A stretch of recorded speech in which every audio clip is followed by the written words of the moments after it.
તો ફાઇનલી પહોંચી ગયા છે સાલાસર બાલાજીમાં. તો અંદરથી બતાવું છું. માન્યતા એવી છે કે આ અગ્નિ જાતે જ અડકતી રહે છે, કોઈ અડકાવતું નહીં, 24 કલાક ચાલુ રહે છે. બોલો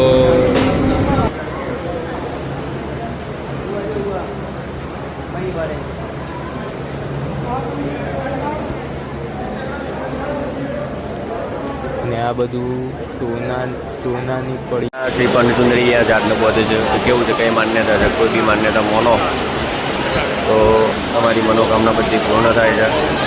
તો જય બાલાજી. તારીખ સિસ્ટમ બનાવેલી છે કે બધાના લાઈન છે આ રીતે દર્શન કરવા. છેક સુધી આ બધી જે લાઈન બનાવેલી છે છેક સુધી મંદિરની લાઈન સુધી જ જાય છે. કોઈ જ ભીડભાડ જ ના થાય. મસ્ત લાઈન સર છેક મંદિરે ગાડી સુધીનો દર્શન થાય. છેક આ રીતે મંદિરે ગાડી સુધીની લાઈન બનાવેલી છે. મંદિરે બહુ મસ્ત થાય. તો સાલાસર બાલાજીનો મસ્ત દર્શન થઈ ગયો છે. અને કેવું છે કે અંદર વિડીયો ઉતારવાની તો મનાઈ છે. તો જે થોડી ઘણી વિડીયોની ક્લિપો મળી એ ઉતારી છે બરાબર. અત્યારે હવે મેઇન યાત્રા અમારી ચાલુ થાય છે. કેવું છે કે હરિદ્વારથી જે મેઇન ઉત્તરાખંડની યાત્રા છે, કેદારનાથની યાત્રા છે હવે ચાલુ થાય છે.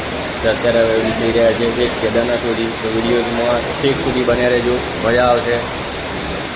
હર હર મહાદેવ. ખાસ આપણે જૂની યાદો તાજી થઈ ગઈ.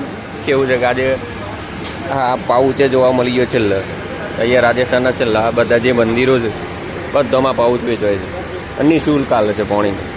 તો જે છેલ્લી આ જેને જોયેલો એ લાઈક કોમેન્ટને કરતા રહેજો અંદર. ખરેખર આજે જૂની યાદો તાજી થઈ ગઈ કે રાજસ્થાનના દરેક ખાસ જે એવા નાના મંદિરોમાં, મોટા મંદિરોમાં બધી જગ્યાએ આ પાણીની પાઉચ વેચાય છે. તમને યાદ હોય તો એક કોમેન્ટ કરી દેજો કે આ શું છે. તમને ખબર જ છે કે આ પાણીના પાઉચ છે આપણે જે 2 રૂપિયામાં મળતા હતા ત્યારે અહીંયા નિઃશુલ્ક મળે છે. સેવા સમિતિ અને સેવા સમિતિ ચાલુ છે. તો જય સાલાસર બાલાજી. અને ખાસ પાણીનો ટેસ્ટ હજી એવો જ છે એટલે મજા આવી ગઈ. જૂની યાદો તાજી થઈ ગઈ આ પાણીના પાઉચનું ભાઈ.